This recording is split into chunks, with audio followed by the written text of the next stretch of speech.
మన ప్రభువును రక్షకుడైన యేసుక్రీస్తు నామంలో మీకు శుభములు వందనములు తెలియజేస్తున్నాను. అనుదిన ధ్యానమునకు స్వాగతం. నెహెమ్యా గ్రంథము 8వ అధ్యాయం ఈ దినం మనం ధ్యానిస్తున్నాం. ఇజ్రాయిల్ అందరూ తమ తమ నివాసాల్లో తమ తమ పట్టణాల్లో చక్కగా నివసిస్తున్నారు.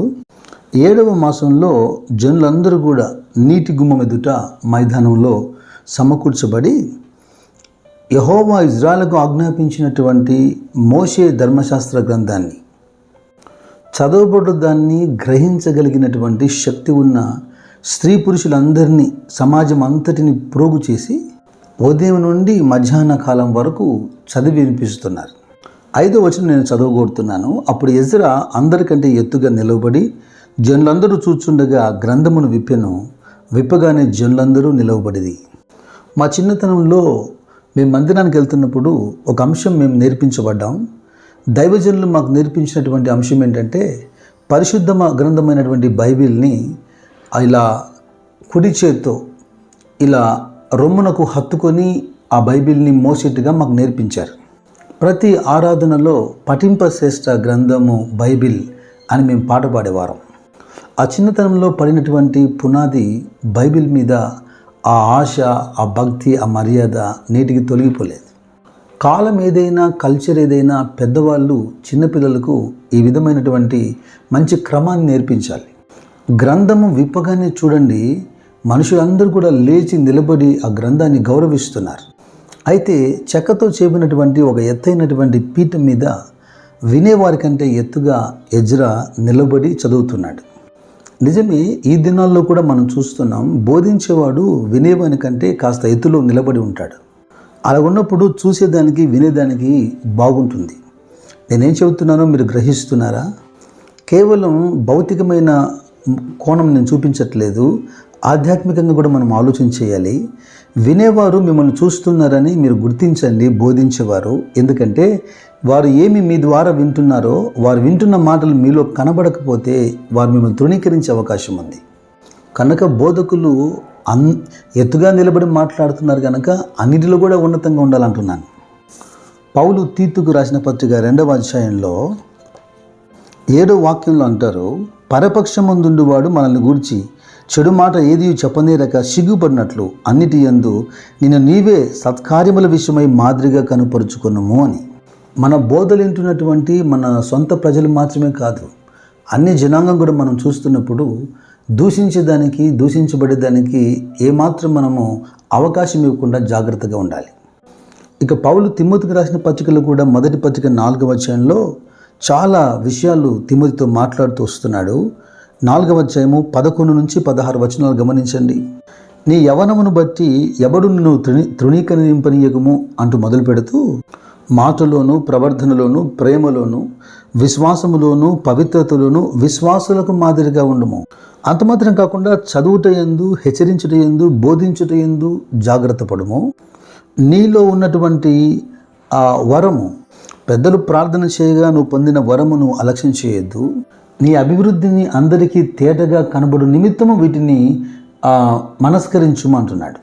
ఇప్పుడు అంటాడు, పై విషయాలన్నీ చెప్పి ఇలాగ జాగ్రత్త పడితే, నిన్ను గురించి, నువ్వు బోధ గురించి నువ్వు ఇలాగ జాగ్రత్త పడితే నిన్ను, నీ బోధ విన్నవారిని నువ్వు రక్షించుకోగలుగుతావని. ఇక 7వ వచనం కూడా మనం చూద్దాం. నెహెమ్యా గ్రంథం 8వ అధ్యాయం 7వ వచనం. జనులు ఇలాగు నిలవబడుచుండగా యెషూవా, బానీ, సెరెబ్యా, యామీను, అక్కూలు, షబ్బతై, హోదియా, మయషయ్య, కెలీటా, అజరియా, యోజాబాదు, హనాను, పెలాయాలను, లేవీలను ధర్మశాస్త్రం యొక్క తాత్పర్యమును తెలియజెప్పిరి. దైవజనుడైన మోషే మృతి పొందక మునుపు ఇజ్రాయిల్ అన్ని గోత్రాలను దీవిస్తూ చివరి మాటలు పలికాడే. ద్వితీయోపదేశకాండం 33వ అధ్యాయంలో లేవి గురించి ప్రవచిస్తూ మోషే అన్న మాట, వారిని వాక్యమును బట్టి నీ నిబంధనను గైకొనిరి, వారు యాకోబునకు నీ విధులను, ఇజ్రాయిలుకు నీ ధర్మశాస్త్రమును నేర్పుదురు. దేవుని ఆరాధించేవారు, బలులు నైవేద్యములు అర్పించేవారు, దేవుని గ్రంథాన్ని ప్రజలకు వివరించేవారిని మలాకి గ్రంథంలో కూడా దేవుడు అంటాడు, ఆయన దూతలతో పోలుస్తాడు. దేవుడు ఏర్పరచుకున్న లేదా దేవుని ద్వారా పంపబడిన దైవజనులు ఎందుకు మనుషులకు అవసరమో అపోస్తుల కార్యంలో 8వ అధ్యాయంలో మనకు తేటగా కనపడుతుంది. ఐథియోపియాలో రాణి అయిన కందాకే క్రింద మంత్రి అయి ఆమె యొక్క ధనాగారం అంతటి మీద ఉన్న నపుంసకుడు యెరూషలేము నుండి తిరిగి వెళ్తూ ఈ మంత్రి యెషయా గ్రంథాన్ని చదువుతున్నాడు. ప్రభువు దూత ద్వారా బోధ చేయబడి సువార్తికుడైన ఫిలిప్పు అతన్ని కలుసుకునేందుకు రథం వెంట పరిగెత్తాడు. నువ్వు చదువుతున్నది గ్రహిస్తున్నావా అని ఫిలిప్పు అతను అడిగినప్పుడు అతను అంటాడు, ఎవడైనా నాకు త్రోవ చూపకుంటే ఎలాగో గ్రహింపగలని చెప్పి రథం ఆపి ఫిలిప్పును రథం ఎక్కించి ఆ గ్రంథం యొక్క వివరణ అడిగి తెలుసుకొని మారు మనసు పొంది అక్కడే మార్గంలోనే నీటి బాప్తిసం పొందాడు. ప్రాముఖ్యంగా బోధకులమైన మనము హెచ్చరిక చేయబడుతున్నాం. ఈ నెహెమ్యా గ్రంథం 8వ అధ్యాయంలో 8వ వచనంలో కూడా ఒక మాట కనబడుతుంది. ఇటీవలని వారు దేవుని గ్రంథమును స్పష్టముగా చదివి వినిపించి జనులు బాగుగా గ్రహించినట్లు దానికి అర్థం చెప్పిరి. స్పష్టత అనేది నాట్ ఓన్లీ ప్రొనౌన్స్ పలకడం మాత్రమే కాదు, ఏం బోధిస్తున్నాడో అందులో బోధించేవానికి మొదట స్పష్టత కలిగితే వినేవారికి చాలా స్పష్టంగా చెప్పగలుగుతాడు. ఈ రోజుల్లో చాలా గలిబిలి బోధలు మనకు కనబడుతున్నాయి. స్పష్టత అనేది బాగా లోపించింది. బోధించే వారికి సరిగా నేర్చుకునే ఓపిక లేకపోవటం, సరైనటువంటి నాయకత్వం కింద నడిపించబడకపోవటం. వారెంత స్పష్టంగా ఎంత నిక్కచ్చిగా బోధ చేశారంటే వినిన ప్రజలందరూ దుఃఖపడుతూ ఏడుస్తూ ఉన్నారు. ఇక్కడ ఇది యెహోవాకు ప్రతిష్ఠిత దినమని ప్రజలు ఈ రోజున సంతోషించాలని బలవంతంగా దుఃఖపడే వారిని ఆపాల్సి వచ్చింది. చూడండి, ఈ కాలపు బోధల్లో పశ్చాత్తాపం కంటే ఎక్కువగా చప్పట్లు సరదాలు కనపడుతున్నాయి.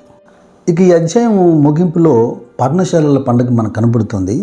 వారు ఆ గ్రంథమును చదివి గ్రంథము ద్వారా పర్ణశాలల పండుగ ఆచరించాలని బోధించబడిన వారై 15 నుండి 18 వచనాలు మనం గమనిస్తే పర్ణశాలల పండుగలను వారు ఆచరిస్తున్నారు. లేవియాకాండము 23వ అధ్యాయంలో 34వ వచనం మనం చూస్తాం. దేవుడే స్పష్టంగా వారికి ఆజ్ఞాపించాడు.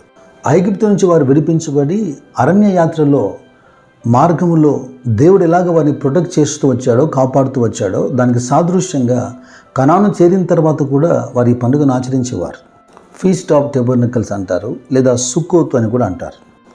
దైవజనుడైన మోషే 90వ కీర్తనలో 10వ వచనంలో అన్నాడు, మా ఆయుష్కాలము 70 సంవత్సరములు, అధిక బలమున్న 80 సంవత్సరములని. కొరింథీయులతో పౌలు మాట్లాడుతున్నప్పుడు 2వ పత్రిక 5వ అధ్యాయం 1వ వచనంలో, భూమి మీద మన గుడారమైన ఈ నివాసము శిథిలమైపోయినను చేతి పని కాక దేవుని చేత కట్టబడినది నిత్యమైనది అయిన నివాసము పరలోకమందు మనకున్నదని ఎరుగుదుము అంటాడు. మనం కూడా ఇప్పుడు ఈ టెంపరరీ బూత్స్లో ఉన్నాం. మనము పరదేశులము, యాత్రికులుగా ఉన్నామని గుర్తించి మన పౌరసత్వం ఉన్నటువంటి పరలోకాన్ని పొందే ప్రయత్నం మనం చేయాలి. బోధించేవారు కాస్త ఎత్తుగానే ఉన్నతంగా నిలబడాలి, చాలా స్పష్టంగా బోధ చేయాలి. వినేవారు వారు లేచి నిలబడినట్టుగా అంతటి సిద్ధపాటుతో వినాలి. వింటున్న అంశాలను జీవితానికి సరిచూసుకోగలగాలి. దైవ కృప మీ అందరికీ తోడైనగాక. God bless you.